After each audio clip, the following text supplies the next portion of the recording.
having, and we want to keep him here for a long time. In terms of that progress, optimistic when I'm might always you? optimistic, and we have a really good relationship with him, with his agent. We are really close to them, and whenever that's confirmed, we will announce it. And just finally for me, how excited are you about the next few weeks, particularly I guess this week? Mm. Champions League, Everton, maybe not quite so excited about that. I don't know, you'll tell us afterwards. Champions League and then Tottenham at the end of it. But to have weeks like this, to have the challenge of now going games every 3-4 days for the next month, Mm. how much are you looking forward to? We're really excited about it, obviously. First Everton, and that's the only one that we have in mind. Obviously, our records speak for himself. Last 6 years, we haven't won there, so we're gonna have to earn it, and we know that we're gonna have to get our best to beat them there, and something that we haven't managed to do. So that's where we're gonna start. Okay, when you get your fixture list and you look at all the games, is Everton away one that you personally Sure. really look forward to, perhaps more than others? It is obviously it's a big emotional attachment to that football club. The way they treat me, the years that I spent there, the incredible memories that I have. So always grateful. It was a big part of my playing career, and now, as a coach, I have to play against them, and obviously I want to beat them. So when you're planning this game, is it the one that you go, I haven't had success there? You Yeah. had so much success, but is it the one that you really want to nail this time? Yeah, but we've been here, and we've been before I came as well in grounds that for 17 years we haven't won, and we've done it. So it's just understanding the importance, what we lacked in those games, and try to put it right and do it. And how much work have you actually managed to get in with the boys this week? Obviously, returning from international duty, I would assume slightly staggered. Is it just the one sort of training session that you've had to implement your game plan? Yeah, that's today. Today, that was the first time that we can do a little bit, because for some place it was match 2 as well. So just managing that, we knew that from the start. Don't try to get into too much information, especially after being 10 days away, but make sure that everybody is reconnected and clear on what we do, how we want to do it, and our way of playing. And that's it. Thank you. Thank you. Hi, Mikel. How are you? Good. You've mentioned how much Everton means to you, how much you love Everton. Does it sadden you then the predicament they're in right now, where the last couple of years they've only just stayed up? Today they've been taken over, and just in general, it's not going well, and it looks like a club that's not in a good place. Yeah.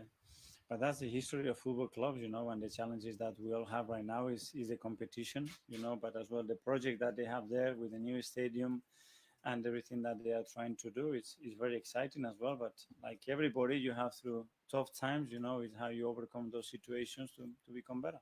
You spent £100 million in the summer on Declan Rice. Firstly, are you surprised at how quickly he's settled in?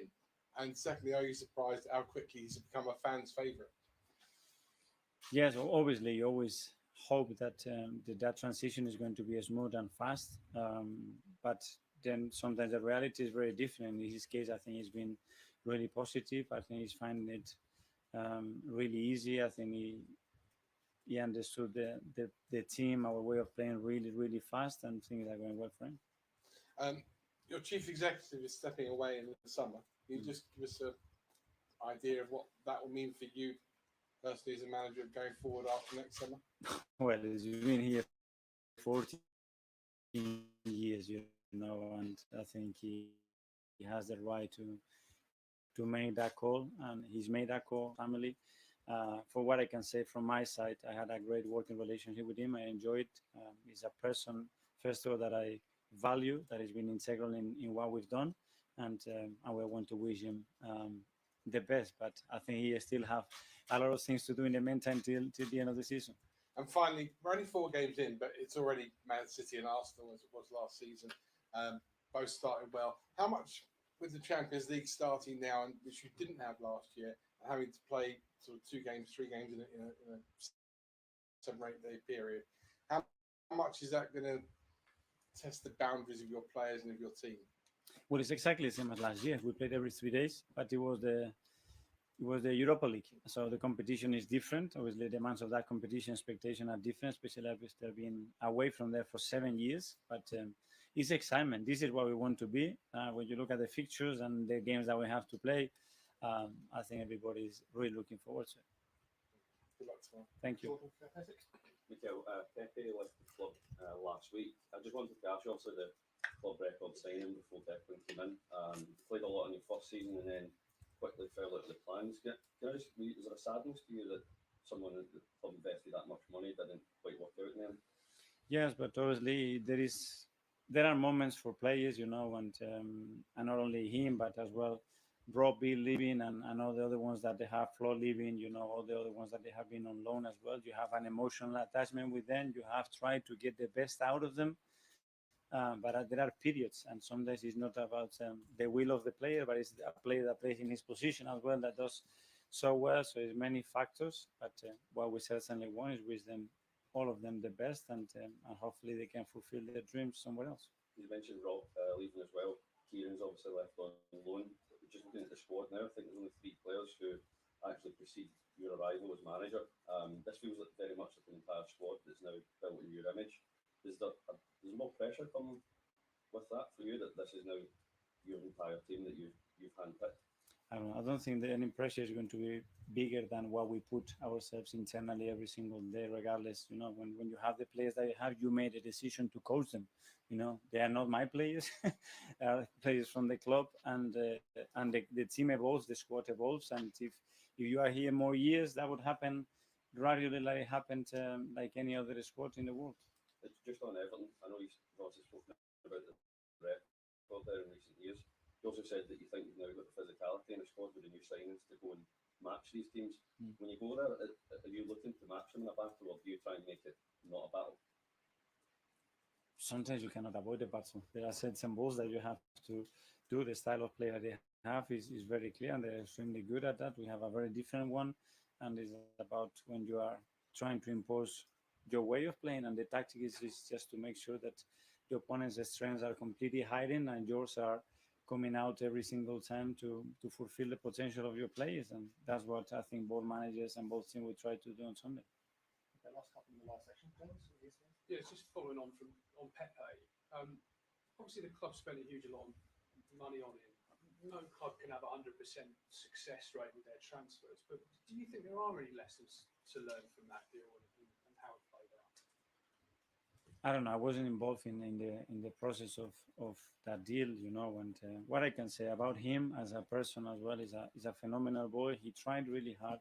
He did his best. It's not his fault that the amount of money that we paid at the time, and that's it. And when things are not working on, you have to move on, And it's no point trying when something is not working for either way. And that decision has been made, and I think it's in the benefit of all parties. I think he's the 9th player to have his contract ripped up in the time that you've been manager. Do you feel this sort of closes the chapter on having to do that now? That's sort of it for having to lose players prematurely? I don't know. I think every case has been very, very different, and always at the end is a few parties that has to be agreeing to something. Is not a decision that I take. Hi, Mikel. Hi. Earlier in the summer, you were speaking about how the leadership group would be decided after the transfer window came to a close. I just wondered, have you made a decision and have you communicated that to the players? It's not about the decision making something formal or something public. We have many leaders in the squad.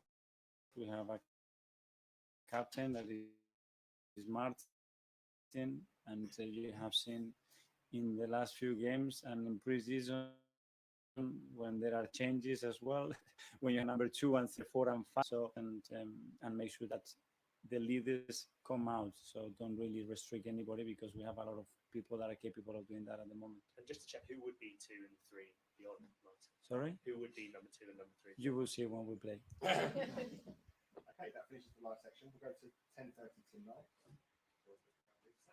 Okay, just on that theme of leadership, obviously.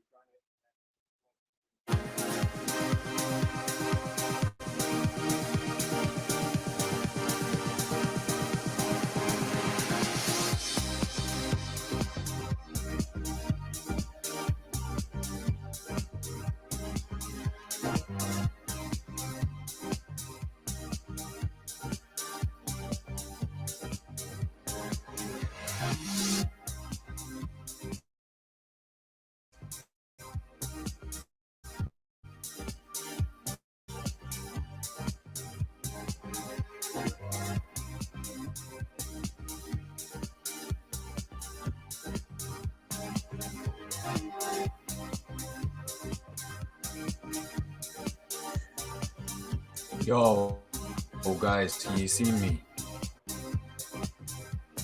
Yo. Let me have a look. Oh man, it's still right. That's good. That's good. Yeah. So guys, that was his press conference done and dusted today. I'm gonna find the transcript if you guys missed it. If not, just go and rerun the stream, guys. You watch the full video back. It didn't actually lag today. I mean the audio was a little bit quiet, but you can put it to your ear, guys, and listen to what he says.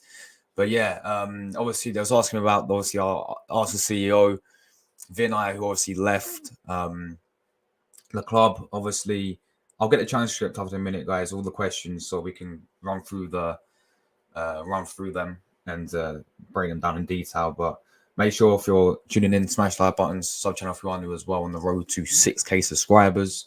And yes, let's talk about Mikel Arteta's press conference today. So right, I'm gonna find the questions, and yeah, big up the chat, by the way. Big up the chat. Hope everyone's doing well today. Saka is out for Sunday. And I don't think actually did anyone actually ask about Saka. I think they did, but I don't know I forgot what he said. I don't even think they didn't even ask about Saka. I don't think they did. But apparently he's out for Sunday. We have to wait and see, Luke, when the lineup drops, man, because it's very 50-50.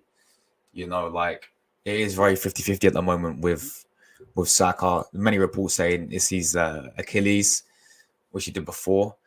If that's the case, guys, let me know in the chat. Arsenal fans, who'd you play then? If Saka is injured, who'd you play? Reece Nelson? I've already said we needed another backup right winger for Saka. You know, I said that in the summer. But yeah, obviously we got rid of Pepe. Would you guys play Reece Nelson? Would you put Fabio Vieira there? For obviously Vieira played against Monaco there, but I just feel like this physicality against Everton ain't gonna work. You know, Vieira needs to bulk up. I mean, he's been playing well, Vieira, but against Everton away from home on the right hand side, I'm not too confident of him there. Nah, I'm not in today, Luca, man. Every single Friday I have a day off. Every single Friday, I think the same for everyone. Every single Friday, you just don't have a day off. So yeah, I'm good. Thank you, Tamina. How you doing? Well, thank you for tuning in. She's still gone 5-0. Love your comment. I'm going 1-0. Yeah, I'm going 1-0 to the Arsenal. You know how it is, as always. But yeah, I'm good. Thank you. How are you as well, Luca? Big up Jordan's girlfriends. Big up Jordan himself. Big up Stan Kroenke. Big up JM. How you doing? Well, bro. I can't pronounce your name, but big up to you, my friend. Thank you for tuning in. Big up to Football Goals. JM said, massive week for us. Not clipped yet. This week will tell us if we can be serious as of last season. Jury's out for me at the moment. 100% agree. Yeah, definitely. This season has not been the spectacular like we saw last season, man. Last season we was winning. I think we won our first 9 out of 10 games, and we played really, really well. Like performance-wise was superb. We was playing really, really well. This season, as you rightly said, bro, haven't clicked yet whatsoever. We got Luca here as well. What are you saying, Luca? You good? I'm saying, man, I'm good, man. Good news, Saka's Mate, I can't fit. hear a word. Wait 1 second, man. Luca, can you hear me? Can you hear me? Hello? Can you hear me? Hello? Yeah, I can. That's Can better. you hear That's me? better. Yes. How you doing, Luca? Yeah, I'm good, man. And thanks for inviting me on. Saka's fit. He's fit, yeah? Yeah, he's fit. So he's ready for the game on Sunday? Yeah. He said he's fine. Ah, nice one, Luca. Yeah. So Luca, mate, did you watch the press conference? Not all of it, but the beginning of it. What's your thoughts going into this game then against now Saka's fit? What's your thoughts going into the game against Everton away? For me, now Saka's fit, I'm feeling a bit confident because obviously I've got my preview at 8 p.m. with Everton Rose and Falcon Blue. So it's a big show tonight for Everton v Arsenal. I think it'll be a difficult game. For me, it depends on the performance now, because now the positive thing is now I'm a bit confident now that Saka's a bit fit now. I thought he would have just been out for this game. I thought I heard it was a couple of weeks or so, but no, for some reason now he's fit. So now is good news. I think it all depends on the performance, okay? Because the last 4 games of this season so far, right, is we haven't seen a proper performance, because the Fulham game was our worst game of the season. Yes, we drew that game, but also the other 3 games, Manchester United wasn't a great performance. Palace away, we just scraped that as well. So for me, Sunday, we haven't won there since 2017, right? Yeah. Arsene Wenger, Luca, 5-2. Yeah. 5-2, Ozil, Alexis. But for me, I think we can win the game. Everyone's putting 4-0, 3-1s. Nah. I think it'll be tighter than that. Maybe 3-1 isn't a bad shout, what TJ Warren said, but I think it'll be a difficult game. I really do, because people got to remember, this fan base need to realise and feel like this is not going to be an easy game. We want to go there and end the Goodison Park drought instead of losing 1-0, 2-1 and that. But I'm confident we can win the game. Now Saka's fit, and starting 11-wise, I would go with Eddie Nketiah in this game. I know people are going to say... Eddie Nketiah up front? Yeah, I would in a game like this. Really? That's start Jesus against Tottenham. No, honestly, I would, because for me, look, I'm not Eddie's biggest fan. I know a lot of people are shocked in the comments, but you've seen performances. Who's that? Oh no, some fucking number, man. Mate, if you want to answer it and then come back, it's up to you, Luca. No, answer. But yeah, the thing is, what I'm saying is, I would start Eddie Nketiah, right, on Sunday because he won the penalty against Crystal Palace. He scored against Fulham. I would start him on Sunday. I would start him on Sunday. And I know, yes, people are going to say Gabriel Jesus' performance. For me, Luca, right? Yeah. Hello?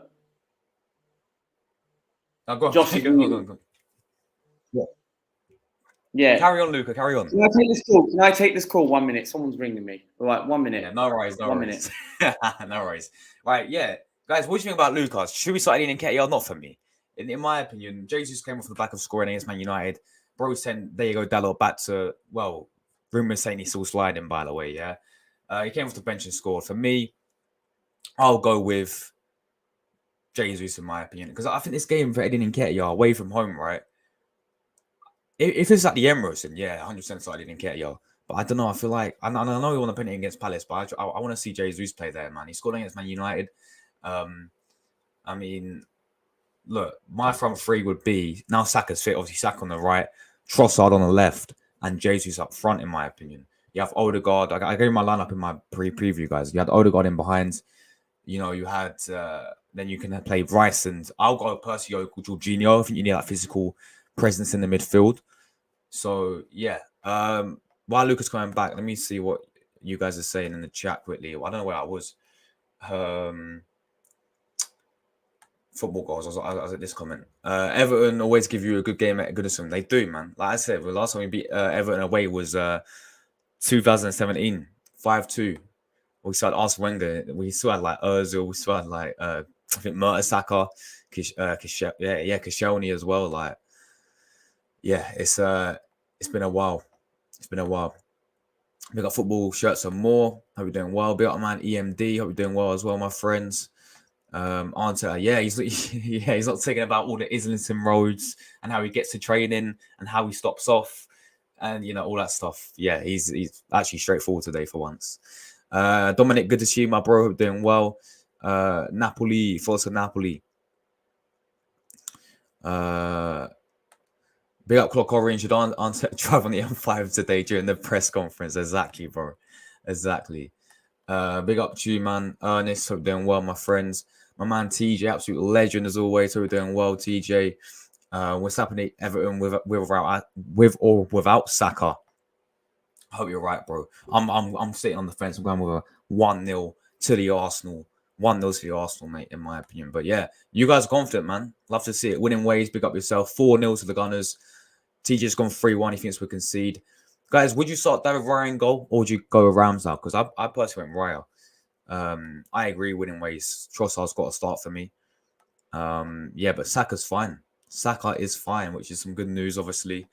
As always, on the right-hand side, we'd have to play Reece Nelson there. I'd like to see some changes in this match. Vieira and Trossard to start, and Jesus to come on around with half an hour left to play. Fair enough. When Trossard and Jesus plays together, we look so created up top. That's facts, bro. I'd rather give Saka a rest. Oh, yeah, he can play right wing. That's a good point. That's a great point. Jesus actually can play right wing as well. I actually forgot about that. The only reason why I start Eddie is because Jesus can't play a full 90 right now. But for me, Trossard has to start a game. Big up, man. Luca, you're back. Yeah. You're back again. Yeah, Luca, as you were saying, man, you started in Nketiah, right? You said over Jesus. Well, I would because quite frankly, this guy's saying I would only start Eddie because Jesus can't play. Yeah, because I know Jesus just come back from injury, but we saw that little performance against Man United. Does that mean he looks like 100% fit from that? Because he looked very sharp when he came on as a substitute against Manchester United. But if Jesus starts, I don't have a problem with that. But I just feel a game like this, maybe Eddie Nketiah, but when you feel like it, maybe you would start Jesus because the Goodison Park record is not that great. Eddie Nketiah has scored against Everton before at the Emirates. So maybe it's an opportunity. But I think Arteta will start with Eddie. I do, because he never made an appearance in the international break, right? He sat on the bench just to be Harry Kane's bench warmer. And pretty much, I think he starts. Jesus would be the ideal, but I think I'd go with Eddie Nketiah because his performances wise, he is performing, right? But he hasn't scored many goals this season because it's only been 4 games into the season. Give Saka a rest and bring on him in around 70 minutes and play Gabby, Trossard, and Jesus. Would you play Jesus on the right wing then, or would you play Saka, Luca? In your opinion, Saka's fit. Arteta said he's fine, so I'd probably. We've got Champions League and then we've got North London Derby. I would start Saka, but I'd take him off for about 60 minutes if we're winning the game. Because quite frankly, I would not play him for 90 minutes because we've got big games coming up. We've got PSV on Wednesday, the Champions League's back, and then we've got Tottenham Hotspur next Sunday at 2:00, and then we've got Manchester City and Brentford and Bournemouth. So, quite frankly, we've got bigger games coming up, and this is where it's not going to get easy. So, this is why I do think I would start Saka in this game, but not play 90 minutes. He does not need to play 90 minutes. What about with the goalkeeper situation? Do you want to see Raya start, or do you not mind? What Ramsdale, and I'll play Ryan on Wednesday. Play Raya on Wednesday, yeah, in Champions League. Yeah, nice. Yeah, fair enough. Luca. Apparently, he's played. I don't know if it's true, but I think he's played in European before. I could be wrong, but Raya Has he? I swear he has. I might be exaggerating, but the thing is, I swear Raya has actually played in the Champions League before. I swear, or maybe I don't know. I'll have to have a look at his previous club. But quite frankly, I'd start Raya in a game like PSV. It's an opportunity.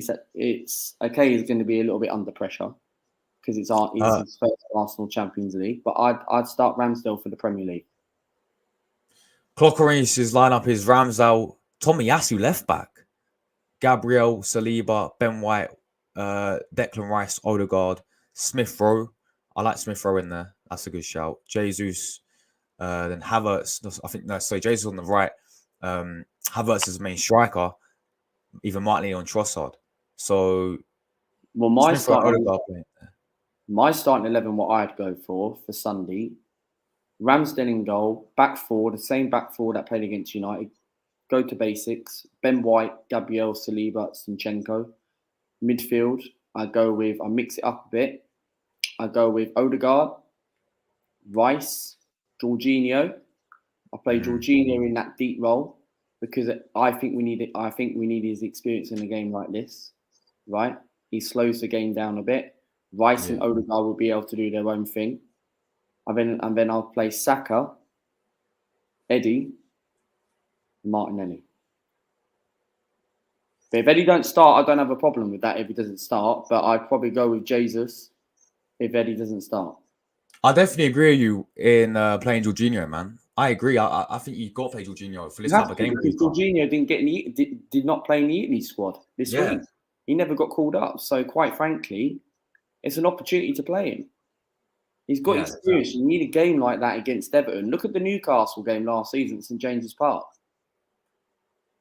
Yep, exactly, Luca. We got bullied that game, didn't we? Yeah. Sorry, Robert. Big up to yourself, man. Would you guys think will Jesus start? I want him to start personally. I don't think he will. I feel like Arteta will go with Eddie Nketiah for this game. Big up to Paul. Long time, man. Ain't seen you in a while. Hope you've been keeping well, my friend. Big up Josh and Luke. How you doing? I'm very well. I'm sure Luca's doing all right as well. It's Friday. Happy Friday to everyone. I hope everyone has a nice weekend. And yeah, I'm going for a 2-0 Arsenal win for this one, says Paul. I'm going 1-0 to the Arsenal, as I said, guys. Just the Goodison Park record, it's not that good, is it? Havertz needs to be dropped. Yeah, 100%. Maybe instead of him walking straight in, let him train and build hunger to get back in when he plays. He looks like he's hiding or doesn't want to get involved. Exactly. Yeah, but do you not think that's because he's playing like a deeper midfield role? Because we haven't. Do you remember in the Community Shield winning ways when he played? It was like a false nine, and we saw him quite a lot. And I thought he played really well. This is the thing. This is the thing. Winning ways. I went on a Everton channel a couple of days ago called 1878 Blues, and I was on there for about 40 minutes. And I said, in a game like this against Everton, it matters about the performance. This is a big game for Kai Havertz, right? This fan base believe, right, that they still think Havertz is going to be the Bayern Leverkusen, right? I've given him 10 games or so, or maybe till January, to see if he performs, because we have spent 65 million, and games like this against Everton away, you have to go and perform. Okay, it's an opportunity now. We've had an international break for 2 weeks, right? Yes, his international break's not been that great. Yes, a manager's been sacked for Germany, and we're waiting to hear who the new coach is. But opportunity now, Havertz. Go and rectify and put that international break and put your performances. I know he needs a bit of confidence, right? But go and do it in a game like this where it matters, where he has to perform. You can't be doing like, okay, yes, he's got this good passing accuracy and all that stuff, right? But he needs to perform, okay? This is a big game against Everton, right? Go and do what's required. Prove that you're worth the price tag and start performing. Even if you don't score goals, right? Just go and perform. And then people will be like, we will support Kai Havertz on the day, right? I say this on my channel, right? Whether a player who I don't rate or not, I still back him on the day, right? But he's got to turn up on Sunday, Josh, okay? You can't have him passaging FC Ozil, right? Going missing in a game like this, because Everton have got players who will bully us. That performance last season in February this year was a disappointing performance. We was lucky it was a more than one goal, by the way. If they had a proper striker, it would have been 3 to 4. I'm not over exaggerating. And Decore bullied us. These are average players, right? Yeah. We've got better players than them, right? The only player who I'll take out of Everton's squad right now is maybe Onana. The rest, no. Not really. I think they're all bang average. Yeah, they are. They're not very good, Everton, you know. And it wouldn't surprise me if Sean Dyche gets sacked this season, Luca. But the thing is, they've got Takeover now. Do they? Yeah, they've got someone called 777 Takeover. Wow. It's like I think it's a company of some bet thing, but they've got a takeover, which their previous owners have been sacked. But people are moaning on Twitter saying that they're losing a bit of confidence, right? Because of an Everton owner is going to give them that manager bounce. Not this again. Not this again. Yeah, that's what people. Oh my god! This fan base believe, right? And they're sucking it all in, thinking, right, okay, they're worrying about just because of an Everton owner, right? An ownership is not going to make a difference in a game and on a match day on Sunday. If Everton win the game, fair enough, right? But do you honestly believe, right? And people in the chat that an ownership that's been taken over is going to give them actually really has an effect in the game? For me, I don't think it doesn't. If it's fair enough when people say manager bounce, yeah, because fair enough. They had a manager bounce against when Sean Dyche came in, but no, not an owner. An owner bounce, No. Luca, mate. Ain't gonna affect nothing, right? And who cares? Yeah, who cares? Even last season, why people use that excuse last season? Even people on Twitter, like that Kira woman, was moaning about it as well. Who? Then that Kira woman, Kira, right? is she an Arsenal fan? Yeah. Who tweets, right? She was saying she's less confident. Okay, I can understand that you're less confident. It's your opinion, but quite frankly, she was saying about she's worried about something to do with some owner. It's got nothing to do with the ownership. Yeah, no, we just got to turn up, and if we don't turn up, blame it on the teammate. Yeah, it's like last season, everyone blaming it. Oh, new manager bounce. Who cares? We were shocking last season. We got bullied last season, and it could have been 3 to 4-0. So when people want to blame use all these excuses, it's a new manager bounce, it's a new owner bounce, then they're chatting rubbish, in my opinion. Yeah, it's simple as that. It is. But yeah, winning way says I think Smith Rowe time at Arsenal's basically done. If you don't get a future in this match or against Spurs, we'll probably see him in the FA Cup and a January transfer. It's what I said when he was linked with a move to Chelsea, mate. You know, I was like, it'll get to the stage where Smith Rowe's going to get, and he must be pissed off with the amount of game time he's receiving right now. And he deserves to at least come off the bench. Like the past couple of games, he's been on the bench, not even come off the bench. You know, you've seen Arteta pick players like Fabio Vieira over Smith Rowe. So Smith Rowe is quality. You remember that season, Luca, when he scored 10 goals? Yeah. My favourite goal, what he did was I've got a few, but the one when he nearly kicks De Gea in the nuts, pretty much. I know we lost the game, but 3-2. But that was one of my favourite goals when he rocketed in and volleyed it against David De Gea. Even the one against Newcastle was very good at the Emirates. And I think West Ham he scored as well. There's been a lot of goals, and even Chelsea at the Bridge when we won 4-2. But Smith Rowe is a very good player. If you can reach to his standard and get him a run of games and get back to his best, because this player is capable of getting back. It's just about the consistency, how he keeps himself fit. That's the thing with a player like Smith Rowe. And for me, I want to keep Smith Rowe. If we sell him and get a better deal, then fair enough, we've actually got a better replacement. Because I knew he was going to stay in a way, but you always have that little moment where if you sell Smith Rowe on deadline day and you've got Havertz as the replacement, people are not going to be happy because a quality of Smith Rowe, right? What we saw a couple of seasons ago, if you're going to get that performance and rectify that, I mean, you're selling them on deadline day, which you didn't go in the end, and then you have Havertz as replacement. People are going to be on Havertz's neck and think, okay, you better start performing now. Then if you start performing, you've got yourself a replacement. If you don't perform, people are going to start turning onto the club. Yeah, agreed. 100% with you there, man. If we lost against Man United the other day, Havertz would have been ripped apart from the fan base. Hitting the ball from 5 yards out is ridiculous. His old body language is annoying to watch. Exactly. It just goes back to the fact, like, why do we even spend 65 million on Kai Havertz? Nobody, if you ask any Arsenal fan, you know, who they wanted in the window, no one would have said Kai Havertz. So it really baffles my mind when there's players like James Maddison out there who just got players of the month, for Tottenham right now. He's doing really well at our biggest rivals when they've got about 40 million. Why can't we go and got James Maddison, Luca?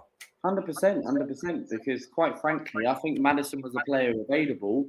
Like, I don't know if he's an Arsenal fan or not, but I don't think he isn't really. I think that's just a load of BS. Because if he's an Arsenal fan, then why did he go Tottenham? It doesn't make sense. But for me, I think Maddison for me was an ideal we should have got. look at him. His best performance this season, what I've seen, I've only watched one Tottenham game, and that was against Bournemouth on TV, and that was on highlights. Maddison's game against Bournemouth, he was unbelievable in that game. I think he scored 2 goals in that game. Yeah. So he should have been a player, and he was cheap. And I don't understand. Look, his standards for me doesn't want to win trophies, because now every player who goes to Tottenham doesn't want to win trophies.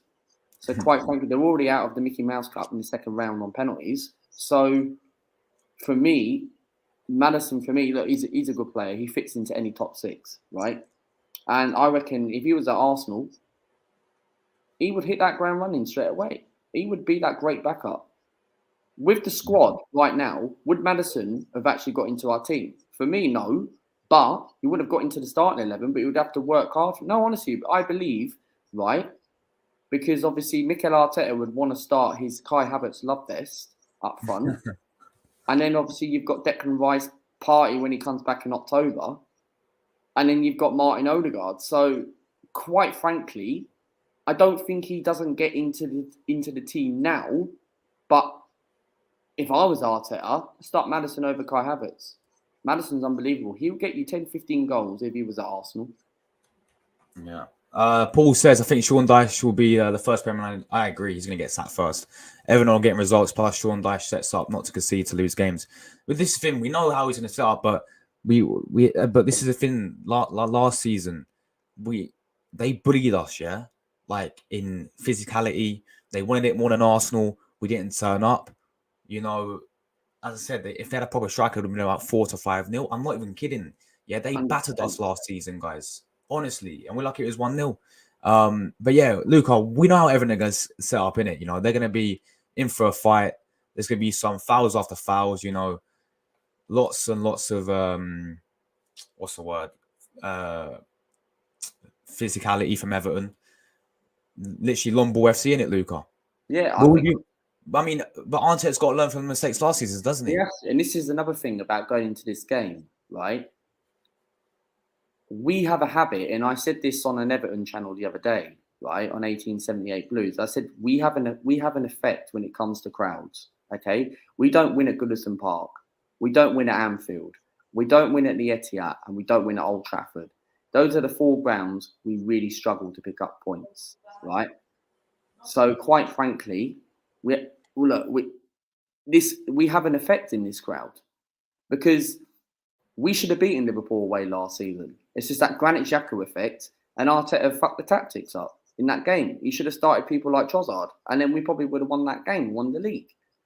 Man United at Old Trafford, right? United are shit now. They're too inconsistent, right? Man City away, I can understand, right? They're unbelievable at the moment. Everton away, Arsenal should be beating Everton. I remember the days when Arsenal beat Everton 6-1. Yeah. 09-10 season with Denilson and that in the team. Yeah. So, quite frankly, we have to stop and end up putting this. We have to stop this crowd effect, because I know they're going to be up for this game. I know they're going to be looking for their first win, and it will be typical Arsenal. Like, we'll end up losing the game, not performing, right? Have the odd few chances, and Everton will just beat us like 1-0. It's going to be typical, but I'm confident we can win the game. But it's about how we're going to perform on the pitch, okay? Because I'm seeing performances this season it's like it's not been that great individual. There's been games this season we can go back and watch those 4 games where United we could have lost if that goal was onside, and the Palace game we could have got a point. The Fulham game we could have lost. The Forest one could have been a point. So we could have been sitting in 12th, 13th with all those positions we're in, and then people will be calling Mikel Arteta's heads. So. That's the thing, because now we've lost Thomas Partey, right? And Winning Ways makes a very good comment. If Partey leaves, we should go and get Tchouaméni. Yeah, 100%. Tchouaméni was unbelievable. I watched the France-Ireland game the other week in the international break, and he was brilliant. He scored. Yeah. Barella was unbelievable against Italy the other night. I caught up with the highlights, and Italy were great. So, you know what I mean? Yeah. Glenn says, who is out for Sunday, Josh? Saka's fit, Glenn, yeah? So that's one thing. Saka is fit. Partey's the only injury, isn't he? I think everyone's back now. Timber and Partey, and that's it. Yeah, obviously Timber as well. Elneny's back. Elneny's back as well. Yeah, so, yeah.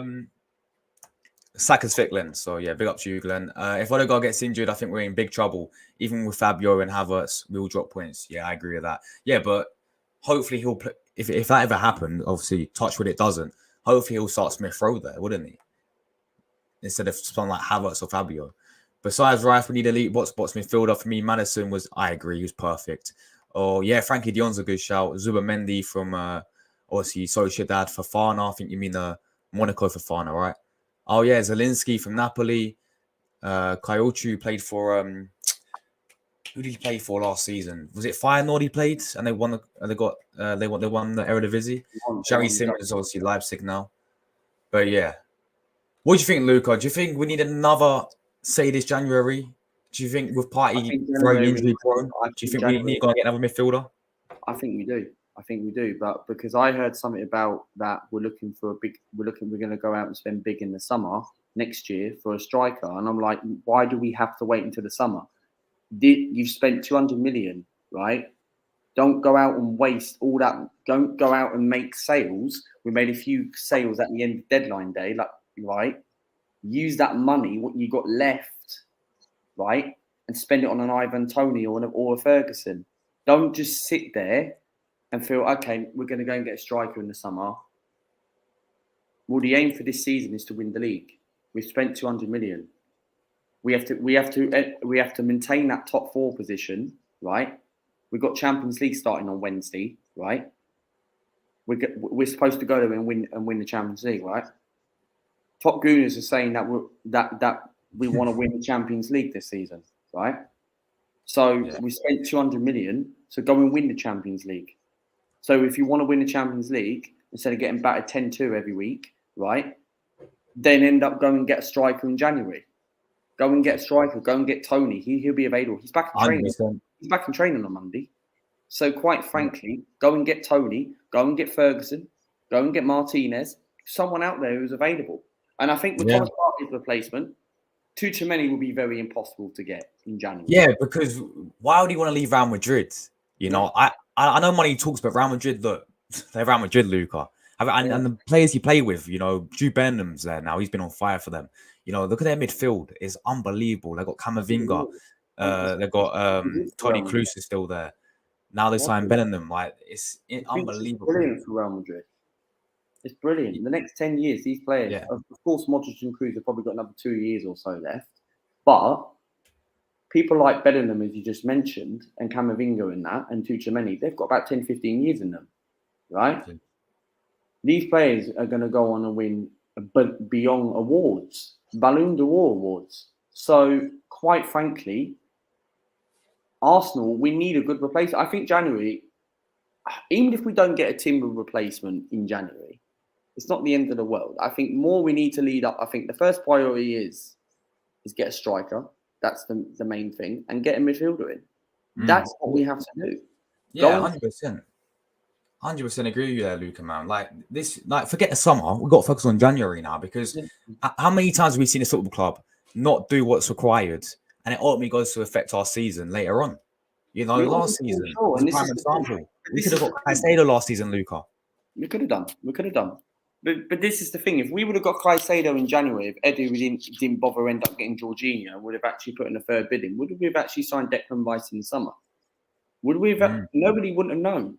Nobody wouldn't know, right? Even I wouldn't know. Would we have actually got Declan Rice in the summer if Caicedo came in January this year? Who knows? Big up 33 inside, guys. Make sure we've only got 15 likes, so please. 33 people watching. Come on, guys. Smash that buttons up, guys. Come on. This 25 Let's get the same numbers on my channel tonight, yeah? Guys, go and give us up to Luca, by the way, man. Luca AFC. Go and give him a sub. He's live tonight. He's got 2 Everton fans coming on. 8 o'clock, so, we're live tonight. Yes. We have a big Everton YouTuber coming on, Everton Rose, and also we've got Falcon Blues. So you people in the chat who are watching this, we're live at 8 p.m. Make sure you set your reminders and be there at 8 o'clock. I'm not going to try and pronounce your name, my friends, but big up yourself. I think we need to give Smith Rowe more time to play. I agree with you, bro. Otherwise, he's going to want to leave in January. And you saw the Chelsea rumor coming around, like towards the end of the summer, he'll end up wanting to leave. So I definitely think Smith Rowe deserves to, have a chance to play. we'll have to wait and see what happens. But yeah, winning ways says I think Smith Rowe, Party, Ramsdale as well. Also get the money from, as in sales, just under 100 mil if we were to get rid. Yeah, I reckon Party we can easily get like 40 to 45 mil for. Ramsdale we can get a lot for as well. Smith Rowe as well, probably like 35 mil hopefully. So yeah, I mean, look, there's been many fans talking about Thomas Partey, Luca. Yeah, he's injury prone. Do we get rid of him? I don't think we do. I think I said it before. He's Arsenal's most important when he's fully fit. But what do you think about Thomas Partey, man? You know, for me, it just matters about how many chances are we going to give Thomas Partey, because he is such an important player to us right now, because he's probably our best midfielder without the season. I know Declan Rice is brilliant. Don't get me wrong. He's unbelievable, right? But if you take Declan Rice out the equation, and Rice doesn't play in Partey's position, but Partey, for me, he's so important. Like, in part of our title challenge last season, when we finished 5 points off Man City, some of the performances, Partey wasn't hardly injured that much last season. And now more often this season so far, he's been injured and he's not back until middle of October. So I think it's just right before the next international break. So I'm looking at it towards the occasion of Thomas Partey. I feel like he's so important. I think we should keep him to the end of the season. But if someone is a player out there that is better than Thomas Partey, that can take us to the next level in January, then yeah, I'm willing to sell Thomas Partey in January. But it has to be the right player. Exactly, mate. I agree. Like, if we want to get rid of Partey, you got to get and I mean world class, yeah? Someone like Tuchemeni, someone like Frankie Dion, Barella, any of those. Dion, Barella, Tuchemeni, someone like that. That is who you need to bring in January. I know it's going to be difficult to attract someone like that in January. But if money talks, you can get a player like that. You just have to offer the money and pay the money. That's what it is. Like, look at Declan Rice. 105 million, we paid the money. Right? Is he worth 105 million? Time will tell, right? But for me, you have to end up going to get a replacement, because African Cup of Nations is in January. But knowing Arteta, he'll just bring bang average players. Because you can't just go without Thomas Partey, right, in January and not bringing a replacement. Because we're going to find out where Arsenal... Do you remember that year, Luca? Yeah. AFCON, when we finished 5th that season, yeah? And who did we sign in January? Can't even remember. But we ended up winning top 4 because we didn't do what was quite in January because of the AFCON. Can't remember. And at one point, we was playing El Neni, and I think... Charlie Patino against Nottingham Forest. Yeah. El Neni and Patino. Charlie Patino, I think he's at Swansea. So I don't know where he is now, but quite frankly, you can't have that same situation again. And Mohamed El Neni, I don't think he doesn't go to the African Cup of Nations. I don't think Egypt will call him up now because of his injuries, and he's getting on a bit. He's getting to that 30 mark. So I don't think El Neni will not get caught. So I think the only player who goes to the African Cup of Nations is Thomas Partey. And another thing I will say about Saka, if Saka was injured, right, would there have actually been a meltdown of obviously keeping Nicolas Pepe? Because I think we should have kept him. I know you may disagree because we have different opinions about Pepe, but this is what happens. He's got an Achilles issue, yeah, with Saka. Our backup's Reece Nelson, right? He just signed a new contract with Arsenal. Look, I don't think Reece Nelson is a bad player, Luca. I think he's shown last season. He came off the bench. He made big impacts, but Pepe's not that bad, guys, that people make it out to be, right? And as a backup, I'm not saying he's better than Saka. I'm not saying he's starting over Saka, but I would have kept Pepe personally as a good backup in case of situations like this. Osimhen is a perfect fit for Arsenal, but Ivan Toney becomes Arsenal's Drogba. The guy scored 20 goals for Brentford. Exactly. Ivan Toney's always been the first choice for me, right? And you got so many other strikers. If you can't get Ivan Toney, you got Ivan Ferguson. If you can't get Ivan Ferguson, you can go and get, as you said, Victor Osimhen. You know, there is strikers out there, Luca. I don't want Vlahovic, yeah? People are talking about, go and get Dusan Vlahovic. I think Vlahovic is ban average and very overhyped. He scored about, I think, like 12 goals last season in like 30 appearances in Syria, right? So my first choice is Ivan Toney. Osimhen will be the absolute dream. But what about you, Luca? Who would be your ideal striker? January as well, we should find. realistic, Ivan Toney or Evan Ferguson. The dream has to be Victor Osimhen. But Arsenal are not going to go out and pay over 100 million in January. No one's never spent over 100 million in January, I don't think, in transfer records. I think the highest spenders in January is Virgil van Dijk at Liverpool, when Southampton got Virgil van Dijk in 2018 for 75 mil. So I don't think no one hasn't spent £100 million on one player. And Osimhen, I don't know how many years he's got on his contract, but would he want to come to Arsenal, though? That's the thing. Would he want to come to Arsenal? If money talks, yes. No, and plus we're back in Champions League as well, Luca. Yeah. So we should be attracting these types of players. That's what we got told. We're back in Champions League. We can attract the world-class players, yeah? We were told... Go and get Osimhen then. We were told in 2006, right? A long time ago, in 2006.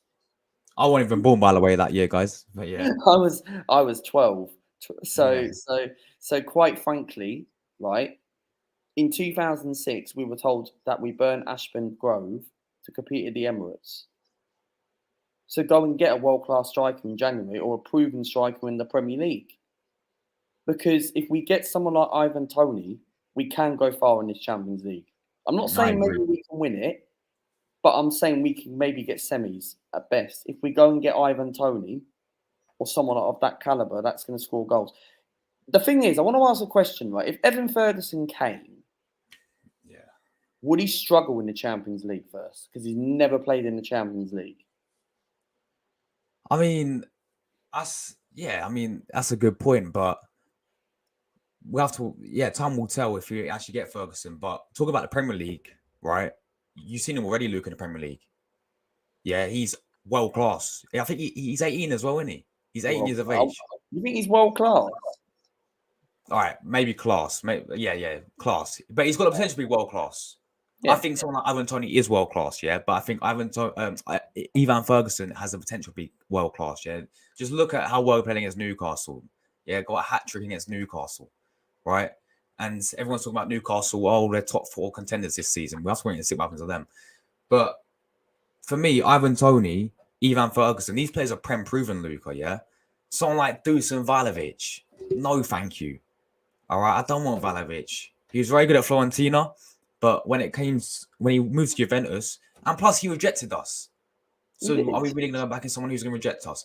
But yeah, going back to your point, it's the same with Ivan Toney as well. He's never played Champions League, has he? So yeah, it's a good point. You know, they haven't had that experience. Someone like Osimhen has, though, hasn't he? With Napoli last season. And I know they didn't do that great. I mean, they got quarterfinals and they should have really maybe got to the final, let's be honest, because they won the Scudetto. They were by far better than Inter Milan and AC Milan in the league last season. Pressure got to them and they folded. But yeah, Osimhen has that experience.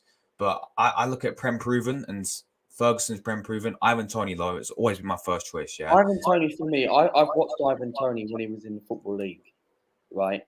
And I've seen him, even if I've seen him live when he was at Northampton. I've seen him live when he was at Brentford, right? And for me, I look at Ivan Toney, and I always knew this player was gonna come good. Okay, when he was at Newcastle, it was a bit too early if he was gonna make it. Okay, he doesn't really get any England. But Southgate's an idiot. So quite frankly, Toney should be in that England squad. Quite frankly, I know he's not better than Harry Kane, but Toney for me should be in there. When Kane retires in the next 2 tournaments, Toney has to be that next one. You can't have, right, to rely on Harry Kane it's like the games against Scotland. Like, I'm an Italy fan, right? And for me, I couldn't care less what England do. I'm born in England, right? But I love Italy, right? But the trouble is, when Kane retires, I say Harry Kane's got what? The Euros, the World Cup, right? And then after that, about 2028 or 2027, in about 4, 5, 6 years' time, he'll announce his retirement. So quite frankly, Toney has to be that next step. He has to be. He has to be. For me, Luca, he's now, as you say, Harry Kane's left. He's the second best striker in the Premier League. He is. Behind Haaland. Yeah. It's Haaland, Toney, and Jesus, right? Are the top 3. right? Jesus is better than Marcus Rashford, right? Rashford is a decent What player. about Isaac? What about Alexander Isaac? Isaac's a good player. I think Isaac's better than Rashford. Yeah. I do. Honestly, I do. I'm not obviously having an agenda with Man United supporters, but I think Isaac's better than Rashford on form wise, yeah. Because Rashford's a good player. Don't get me wrong, but I genuinely think he's not obviously performing very well at the moment. Big up to Clockenbell. Is it true that 80k per week Cedric is the clown still at the club, and he's also in the Champions League squad as well, Clockenbell. So there we go, mate. He's been selected in the Champions League squad. Yeah, I don't know. I like that name, man. Keep it. Yes. And nice profile as well of Arteta with a clown face. So big up yourself, man. Oshman wants to play in the Premier League. He spoke about it in an interview. There we go then. There we go. Big up to you, my man. Joseph, hope you're doing well, my friends. Luca's live at 8 p.m, guys. Please go and give him a sub. That's his channel. Literally, click on his channel. Everyone in the chat, make sure you smash a like at 8 p.m. Much appreciate it. Let's have a look. Have we hit the like targets? Come on, man. 1 like away from 20, and we've got 20 watching now, but we had like 30 a minute ago. I think England should go back to the traditional 4-4-2. Harry, Tony up top. Saka, Rashford on the wings. Rice, Benham, CM. Luca, we're Italian, man. So whatever England do. Whatever but Italy got to qualify, man. Like we got to qualify first. You did a watch along. I watched the highlights. I couldn't watch the game because I was working, but I watched the highlights the next day, and Italy were brilliant in that game. Oh, we were, man. We were. Honestly, best football I've seen since the Euros, Luca. I think we have to win at least 3 out of the 4 games, and maybe rely on results. I think if we get a point against England and then finish second, the only way we can top the group is if we beat England at Wembley. Are we going to beat England though? I don't think so. Luciano Spalletti masterclass incoming, Luca, mate. Come on. When was the last time we beat England at Wembley? Obviously, the Euros, weren't it? But like, apart from the Euros on penalties, but in terms of qualifiers, I don't think we. I think it's. Do you remember the game 2018? The 1-1 game? We drew 1-1. Barney scored in Sydney. I was at the game, and quite frankly, was you in the Italy end? Yeah, no. Unfortunately, I had to get a ticket in England, and then the security guards were looking at me, man.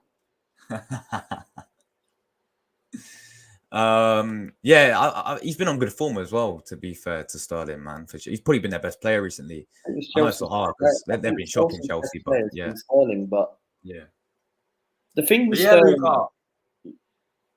give your final score prediction before we get out of it. 2-1 Arsenal. I think now Saka's fit has given me a little bit of hope. Right, I did have a tiny bit of a meltdown, right, but.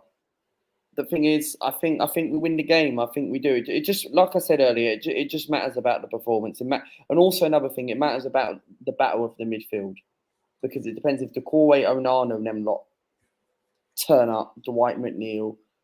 Ashley Young might have a masterclass. You don't know, at 30-something odd age. You know what I mean? So we can't get bullied by them lot, man. Everton like signing old, experienced players, right? So I think we win the game. I think we edge it 2-1. I think if we can use that confidence against Man United, I think this is the weekend we do finally get a win at Goodison Park.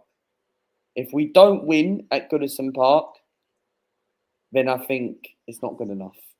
It's not good enough. Yeah, man, we need 3 points. The draw's not good enough at all. Because we have an opportunity. Man, there's games this weekend, like Man City have got West Ham away, right? If we see how Sheffield United should have got a point against Man City, don't rule out West Ham getting a result against Man City. And if Man City lose, look, I think Man City will beat West Ham anyway. But if Man City do lose on the weekend, and Tottenham have got Sheffield United, I can't see Sheffield United getting anything out of that game. We have an opportunity to rely on results, and we have an opportunity to capitalise on something. We can go top of the league this weekend, but only if Man City and them not lose. Yeah. Guys, we're literally 3 subs away from 5.3k now, so please do that, man. Support Josh. It can be done. Yes, it's free to subscribe. Thank you for 20 likes as well, guys. Much appreciated. Thanks. We still got 30 I'm 12 away from 4.6.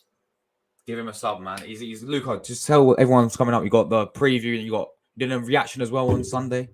What's coming up on my channel is, people, make sure you guys do listen to this or not. Only if you want to. It's entirely up to you.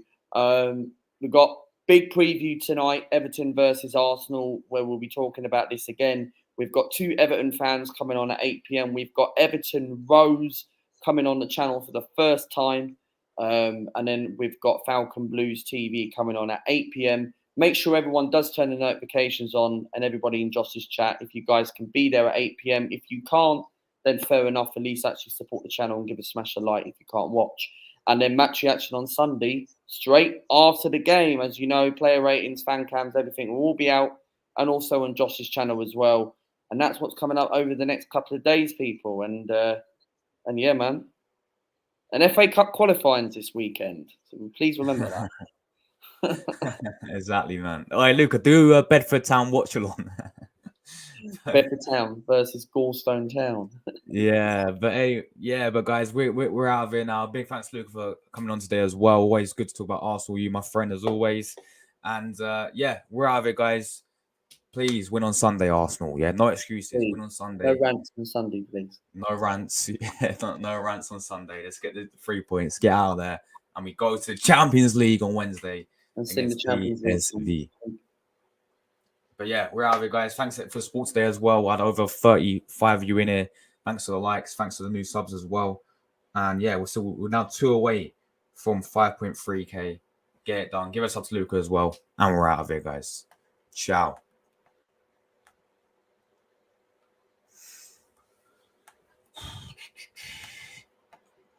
Why is it not ending?